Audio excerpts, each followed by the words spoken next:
Hey up, I'm Guy Kestevan, the Tester Man, and if you're watching this when it comes out, Happy New Year, Happy 2025, and if you can hear me clearly, that means my New Year, New Mic policy that quite a few people have asked for is working. If not, apologies.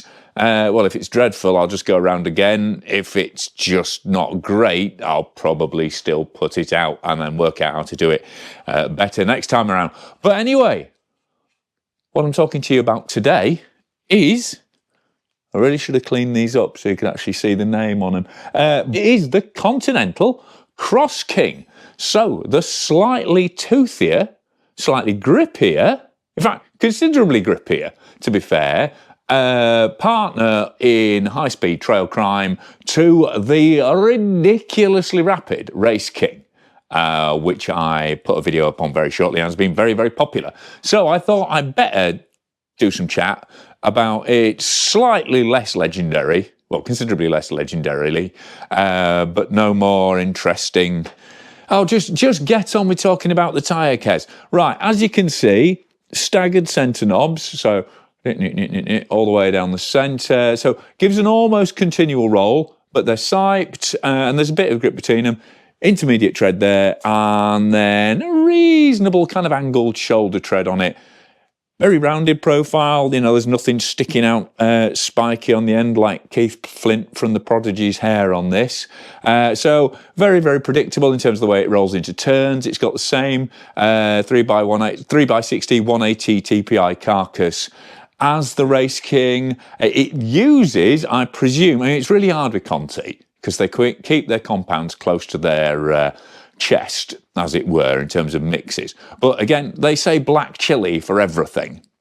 But this, I'm pretty sure, and bicycle rolling resistance tests I've seen would also confirm that this is a stickier rubber compound. It's certainly a little bit more sure-footed on wet roots and rocks than the Race King, and it doesn't roll as fast either. I mean, it's kind of an average rolling tyre, this, not as fast as something like a Racing Ray or a Rocket Ron from Schwalbe. Similar, I would say, to a Forecaster or a Trail Boss from WTB. Maybe a little bit quicker, but the real thing, what I need to say is, the carcass, it's not the latest carcass, but it seems to still work tubeless fine. It hasn't got an E25 rating yet, which is like the latest carcass move from Conti, but still blows up nice and easily on a range of tyres. It actually fits on the wheel in the first place, which is something that Conti's didn't always used to do. It used to be an absolute fight getting some of their tyres on there. And while, again, another reason why I think it's a softer compound on here, there's a little more noticeable wear. No, the edges haven't come off it yet. Been using it a few months, but like the little hairs, the little moulding hairs have come off it nearly all the way around, which they haven't on the Race King, which I've actually used more. More space, slightly higher knobs, reasonably directional, nothing outstanding in the way of grip, but a decent all-rounder. Actually works pretty well on the front with the Race King on the back. They kind of blend the speed and the lack of grip on the back with a bit more purchase on the front. And also it works, what I've been using it with, Cryptotal front, and then this on the rear. And it's a decent tyre. It's a perfectly decent tyre. Seems to shrug off punctures okay. It is light. It's lighter than those tyres I mentioned before, at 680 grams for this 2.3. Oh, I haven't actually measured it. Should have done this before. Sorry. Play amongst yourselves for a minute. No, not like that. It's a family channel. 56. So, 55. No, that's a 55 actually. 55 on the carcass. Hang on.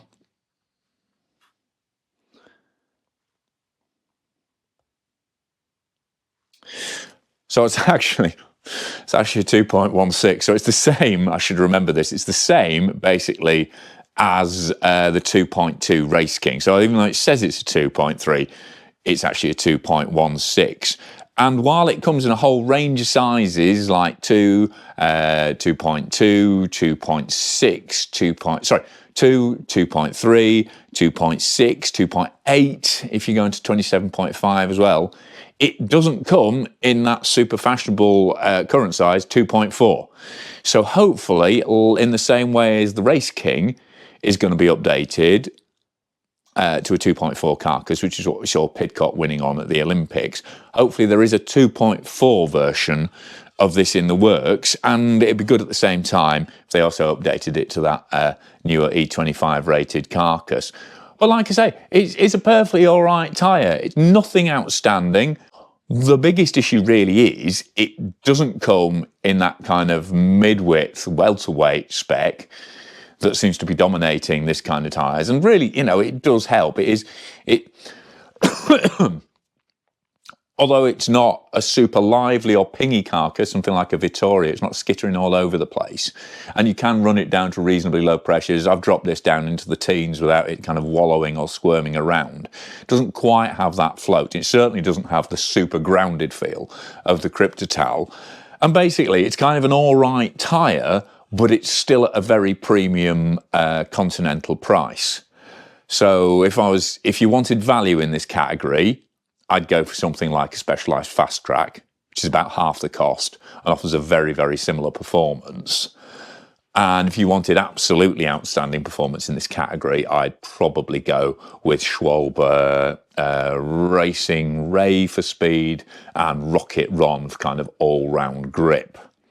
And just, you know, suck up a bit of the extra weight there. So, yeah, it's all right. If you're a Conti fan, then it's a perfectly decent tyre that's quite versatile for speed and all-round trail use with an XC slant to it. But I wouldn't go out of my way to buy it if you haven't already got it or you can't find it at a really low price.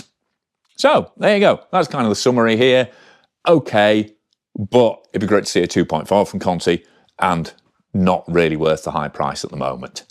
So, thanks for watching. Don't forget to subscribe. If you really like what I'm doing here on the channel, then please consider supporting me on Patreon alongside my investors who are scrolling up here. It's about the price of a cup of tea, pint, you know, baguette biscuits, whatever you want to say, a month, but it really does make a massive difference to the sustainability of the channel and means I can afford things like new mics and ring lights and, well, basically just to come in here, turn the lights on and chat to you rather than writing stuff for websites and PR firms, and I'd much rather be doing this, to be honest. But anyway, that's enough from me trying to self-promote myself. Thanks very much for watching.